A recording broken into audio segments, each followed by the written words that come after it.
వారు ప్రభుత్వాన్ని ఇంతకుముందే బట్టి విక్రమార్క గారు చెప్పినట్టు వారు ఎంతో ఆలోచన చేసి ఆదిలాబాద్కు మేలు జరగాలని ఆ కార్యక్రమం కోసం వారు పట్టుబట్టారు. ఈరోజు ఆ కార్యక్రమాలను కొనసాగించాల్సిన బాధ్యత మన అందరి మీద ఉన్నది. కాబట్టి ఈరోజు మిత్రులారా, పొన్నం ప్రభాకర్ గారు నేను కూడా కుటుంబ సభ్యుల్లో ఒకనే అన్నాడు. అట్లాగినా అన్నామంటే మంత్రి పదవి మరి ఆ కుటుంబానికి ఇచ్చినట్టే అయిపోయింది అనాల్సి వస్తుంది.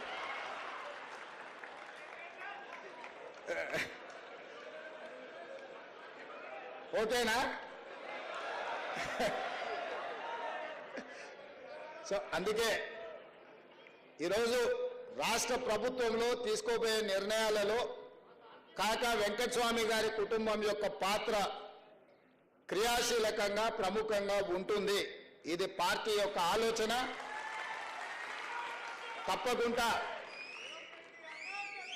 ఆదిలాబాద్ ప్రాంత అభివృద్ధికి తెలంగాణ రాష్ట్రంలో ప్రభుత్వం అమలు చేసే సంక్షేమ అభివృద్ధి కార్యక్రమాలకు వాళ్ళ నుంచి సంపూర్ణమైన సహకారం తీసుకోవడం జరుగుతుంది. వారు ఒక స్ఫూర్తి కాకా వెంకటస్వామి గారు. కాకా వెంకటస్వామి గారికి ఆస్తులకు మాత్రమే వాళ్ళు వారసులు. వారి ఆలోచన విధానానికి, పేద ప్రజలకు సేవ చేయాలన్న ఆలోచనకి మనందరం కూడా వారసులమే. వారి ఆలోచనతోని రాష్ట్ర ప్రభుత్వం నడవాలి అనేది నా ఆకాంక్ష. పేదలకు అండగా నిలబడ్డప్పుడే మన పట్ల ప్రజలు సానుభూతి చూపిస్తారు. అందుకే ఈరోజు నేను స్పష్టంగా మూసి పరివాహక ప్రాంతంలో ఉన్న పేదలకు ఒక మాట ఇవ్వదలుచుకున్నా. మిమ్మల్ని ఎవరిని నిర్వాసితులను చేయము, మిమ్మల్ని అనాథలను చేయము. తప్పకుండా మిమ్మల్ని ఆదుకునే విధంగా మీకు ప్రత్యామ్నాయం ఏర్పాట్లు చేసే బాధ్యత రాష్ట్ర ప్రభుత్వం తీసుకుంటుంది. మూసి రివర్ బెడ్లో ఉన్న కష్టాలలో ఇక్కడికి వచ్చి ఆ మూసి మురికిలో దోమలకు అక్కడుండే కాలుష్యమైన వాతావరణంలో కూడా ఉంటున్నారు, నివసిస్తున్నారు. అంటే నిజంగా వాళ్ళు అత్యంత నిరుపేదలు. ఏ ఆదరణ లేక ఏమి చేయాలనో తెలియకనే వాళ్ళు అక్కడ నివసిస్తున్నారు. బఫర్ జోన్లో ఉన్న వాళ్ళు కూడా డబ్బులు ఉన్న వాళ్ళు కాదు, వాళ్ళు పేదవాళ్ళు. అందుకే మూసి రివర్ బెడ్లో ఉన్న వాళ్ళకు కానీ, బఫర్ జోన్లో ఉన్న వాళ్ళకు కానీ తప్పకుండా రాష్ట్ర ప్రభుత్వం ప్రత్యామ్నాయం చూపిస్తుంది.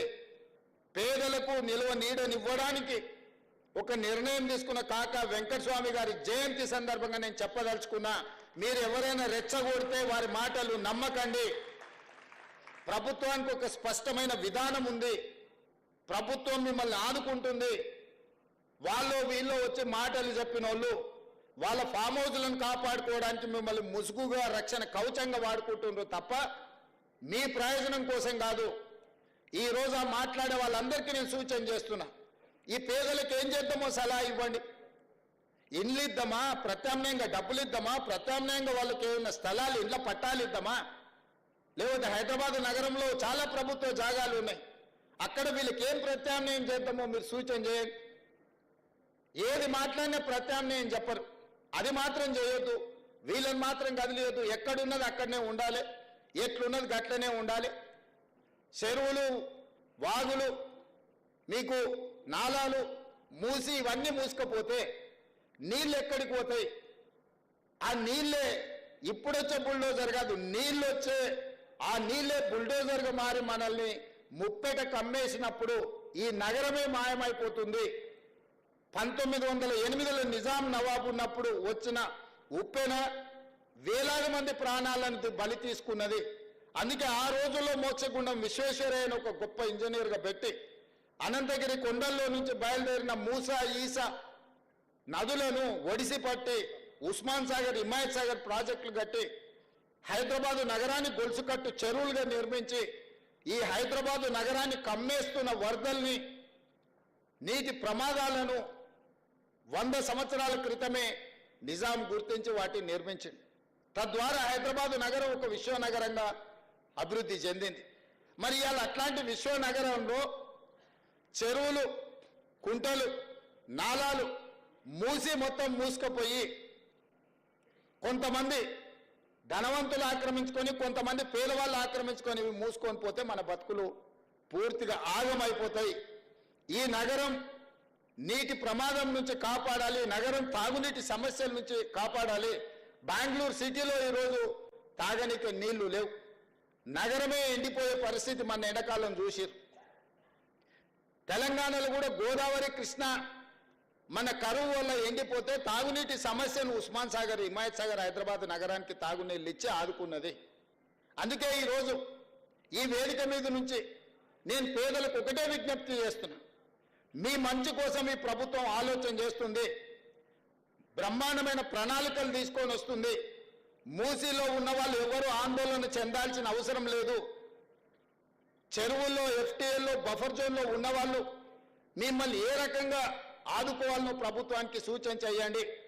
ఈరోజు మీ దగ్గరకు వచ్చి కలిసి మీ సానుభూతి పొందాలను, లేకపోతే మిమ్మల్ని అడ్డం పెట్టుకొని వాళ్ళ ఆస్తులను కాపాడుకోవాలనుకుంటున్న వాళ్ళ కుట్రలను మీరు ఆలోచన చేయండి. వాళ్ళని కూర్చోబెట్టి అడగండి. నేను ప్రభుత్వ అధికారులను అక్కడికి పంపిస్తా.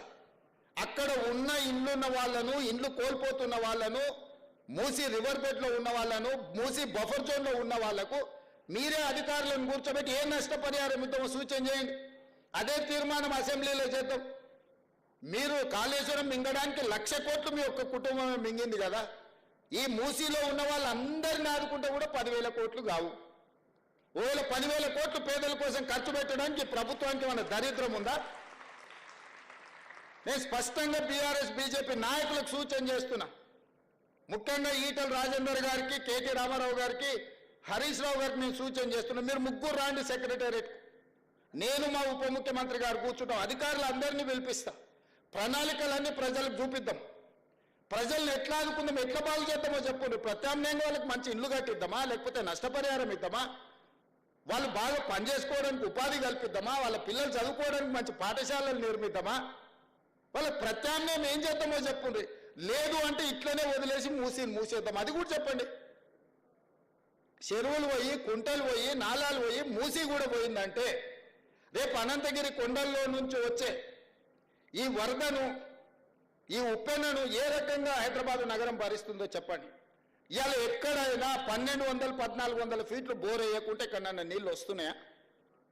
మరి హైదరాబాద్ నగరం మొత్తం కాంక్రీట్ జంగిల్ అయిపోయింది.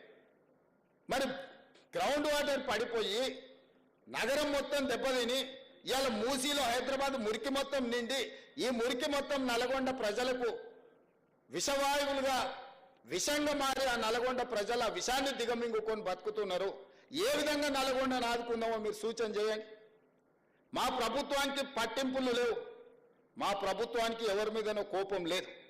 మా ప్రభుత్వం ప్రజలకు మేలు చేయాలన్న ఆలోచన తప్ప ఇంకో విధానమే లేదు. అందుకే ఈటల రాజేందర్ గారికి నేను సూచన చేస్తున్నా. సబర్మతి రివర్ ఫ్రంట్ నరేంద్ర మోడీ గారు గుజరాత్లో కట్టుకున్నారు. 64,000 కుటుంబాలను తరలించండు.